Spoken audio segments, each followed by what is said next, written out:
But our top focus a day after Pakistan refused to file a petition seeking the voice sample of 2611 plotter Zakiur Rehman Lakhvi, Islamabad has again gone back on its word after the icebreaker in Russia in Ufa last week. This time the Pakistan government has explicitly said that Kashmir needs to be brought back to the diplomatic high table, clearly spelling out that no talks will occur if India doesn't discuss Kashmir. On the 2611 trial, after agreeing to expedite probe in Ufa, Pakistan has done yet another stunning U-turn. Now Pakistan claims that India needs to provide more evidence to hasten up the process.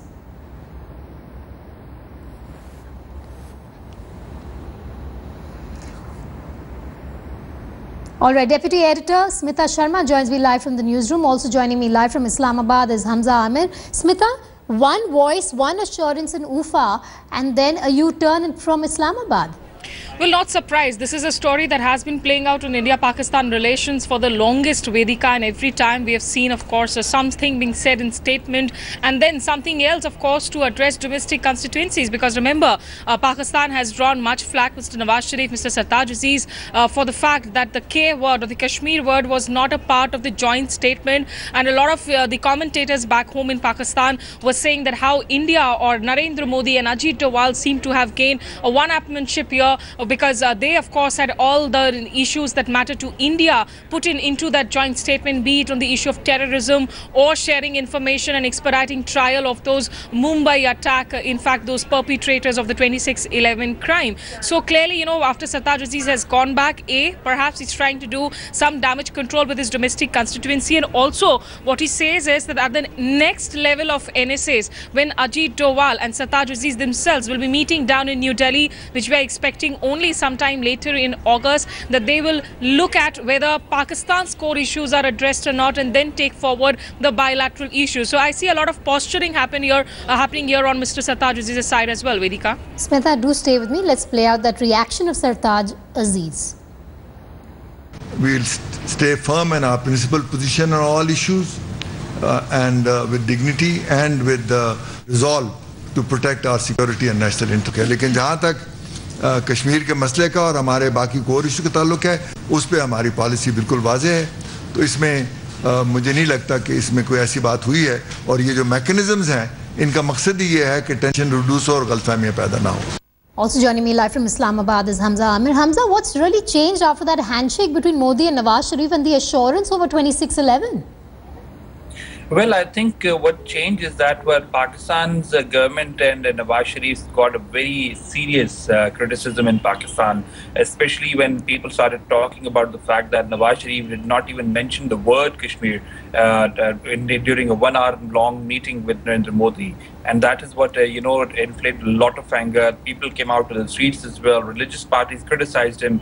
Kashmiri leadership also got disappointed, and they said that it might be the time when Pakistan is actually putting the Kashmir issue, which was on the top priority of Pakistan's policy, on the back burner. So I think it is more of a damage control statement that has come from Sartaj Aziz, because he wanted to clarify that all issues were put on the table, including Kashmir issue, including the Samjhauta Express dispute, and including the Mumbai terror attack case. So he said that all of these issues will be on the NSA table when they meet in Delhi, and then following it up with a meeting in Islamabad. But yes, I think this is what the change actually has happened. Pakistan is more now looking into a damage control on domestic criticism coming in from Pakistan, and trying to let the people know that yes, Kashmir issue is something that Pakistan is going to talk about. And even if they did not talk about or even mention the name Kashmir initially, which was actually reported, they actually are trying to do the damage control, saying that yes, that is a priority and that will be put on the table. Right, Smita, we all thought, and a lot of observers also came forward and said that this is a significant step forward. This after that 1 hour meet that took place in Ufa between Nawaz Sharif and Narendra Modi. But clearly it seems that Pakistan has taken 2 steps back now over the entire Mumbai attacks promise. Well, you know, Vedika, I think for people who were being euphoric about the outcomes of this meeting, they were being naive, or rather maybe a little too sort of, hopeful and too optimistic. Cautious optimism was the phrase that at least we on India Today here were trying to use. Yes. Because, you know, if you remember, we've seen these kind of moments too many times in India-Pakistan. At the Sharm el-Sheikh meeting between Manmohan Singh and then his Pakistani counterpart Yusuf Raza Gilani, Balochistan had been included in the joint statement after March, in fact, after rounds of meeting and hours of talks, and for which Manmohan Singh drew much flack when he came back to India. There have been instances in the past. Remember that Havana statement or other statements entered into by somebody like Parvez Musharraf in the past, where they had said that Pakistani soil would not be allowed to use against any anti-India operations. But we have seen, of course, that these statements are not something that is like the gospel of truth, or that the letter and spirit has been abided by. But what has been significant is, yes, this NSA's meeting, because what they're trying to do is that while the other issues, between India and Pakistan, there are 8 core issues, including, of course, Sir Creek, Siachen, Kashmir, the Buller Barrage, the water sharing issues, the people-to-people contact, that these can be taken up at secretary levels at some appropriate time, because these two leaders are also expected to meet at that UNGA summit, which will happen sometime in September in New York. So ahead of that, but on the core issue of terrorism that remains, of course, the bone of contention, these two NSAs are supposed to meet. Whereas in the past also we have seen, previous NSAs like J.N. Dixit having a talk with Tariq Aziz at some point, also entering into back channel talks. That was again the 2004 phase when Parvez Musharraf was talking to Manmohan Singh and Natwar Singh was the foreign minister. So what I think is, it was euphoric on the part of those BJP supporters who had come out and said that this was a historic statement. I guess they were harping on the fact and trying to play on the fact that public memory is short, especially between India and Pakistan. What's emerging as one of the clear developments, Hamza, also is that the whole idea of Nawaz Sharif not talking about Kashmir has actually been the reason why these statements are now emerging from Pakistan. Well, yes, in fact, that was what the prime reason was, because as soon as he came back, in fact, as soon as the meeting ended in UFA, there was criticism straight away, and people started saying on the media that there was no mentioning of Kashmir in an hour-long meeting, and that is what actually backfired on them. Sartaj Aziz recently, just a day before, in fact, today's press conference said that Kashmir issue will be resolved through backdoor channels. And because that is also a statement that came to react as a reaction to the people who were actually angry on Nawaz Sharif. And obviously political parties took a very strong stand against him as well. So there were a lot of issues domestically that Nawaz Sharif was going through. And I think Sartaj Aziz's statement today is more, as I said, more of a damage control. Because going forward, we have seen this in the past, that both these countries and their officials meet, they share concerns, and they go back home. And this is what has been going on. Even in this, I don't think anything new has happened. There's not too much of an icebreaker, while both of the sides are sitting on their grounds and saying that this is what their concerns are. Hamza and Smita, do stay with me. We also have strategic affairs expert Sushant Sareen joining me on the phone line.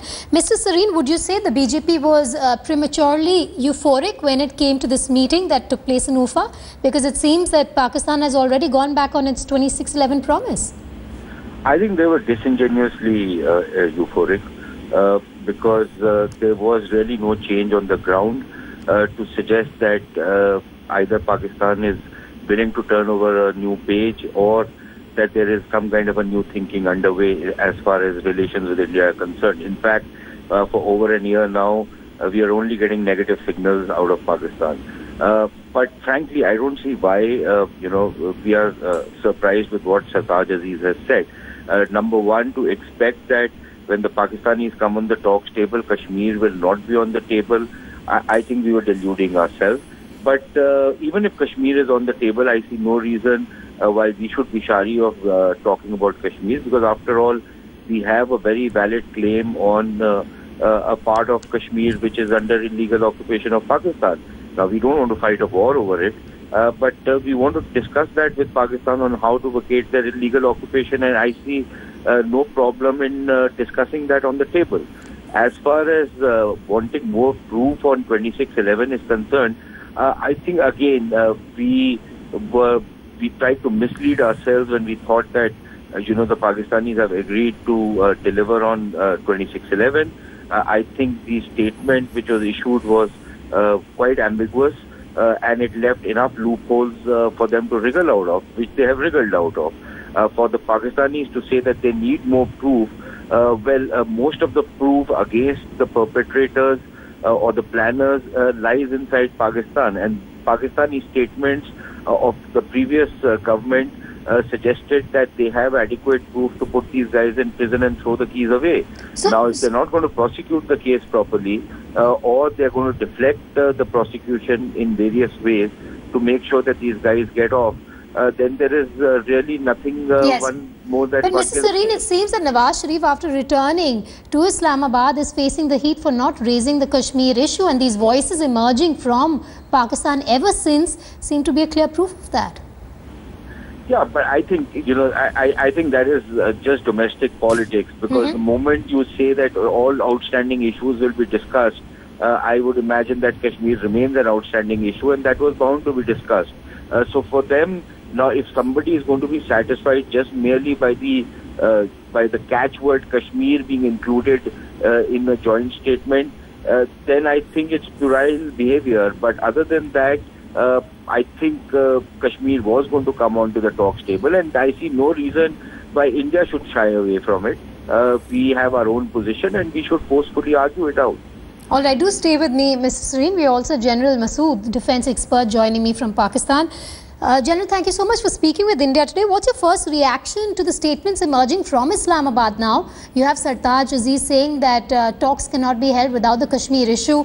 We also have that backtracking on the Lakhvi voice samples. What's your take?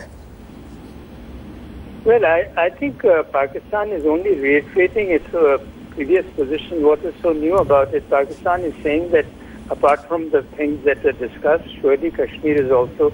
For Pakistan, Kashmir is very important, and he's reiterating that to the domestic audience as well, because there was some impression that as the word Kashmir was not included in the joint communique, people were trying to sort of, those who are opposed to the government and those who want to criticize the government and the Prime Minister, they were saying that there was no mention, although it said... So, General Masood, are you trying to say that Pakistan cannot go forward on the 2611 trials without talks on Kashmir?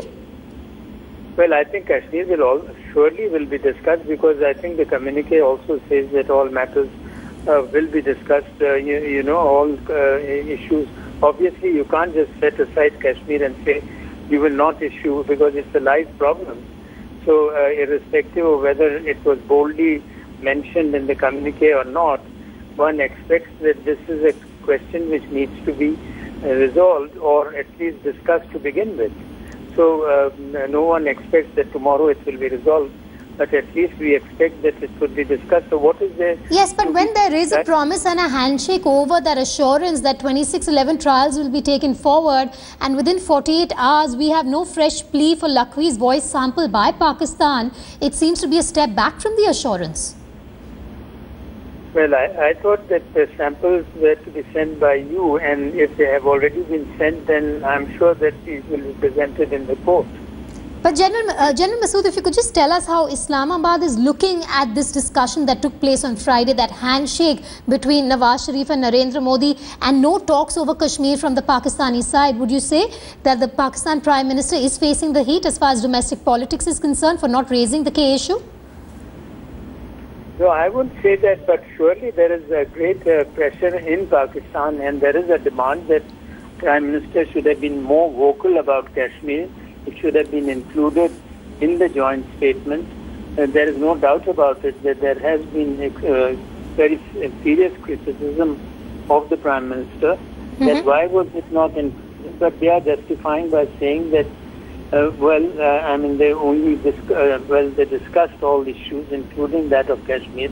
It's possible that it was not mentioned because at the moment only these aspects were mentioned in the community. But by saying that all issues will be discussed, it included Kashmir as well. So I mean, you can't ignore Kashmir as far as both for your own domestic reasons as well, because it's such a live problem in Kashmir, as well as it's a serious political problem for Pakistan. So I think you have to understand that you can't, by just ignoring it in the communique, ignore the reality that Kashmir is a problem between the two countries and in Kashmir itself. All right, General Masood and Sushant Sareen, thank you so much for speaking with India today. Well, let's just listen in to the reaction of Sartaj Aziz, the advisor to the Pakistan Prime Minister, once again. We'll stay firm in our principal position on all issues and with dignity and with the resolve to protect our security and national interest. लेकिन जहाँ तक कश्मीर के मसले का और हमारे बाकी core issue का ताल्लुक है, उस पर हमारी पॉलिसी बिल्कुल वाज़ेह है. तो इसमें मुझे नहीं लगता कि इसमें कोई ऐसी बात हुई है, और ये जो मैकेनिज्म्स हैं इनका मकसद ही ये है कि टेंशन रिड्यूस हो और गलतफहमियाँ पैदा ना हो.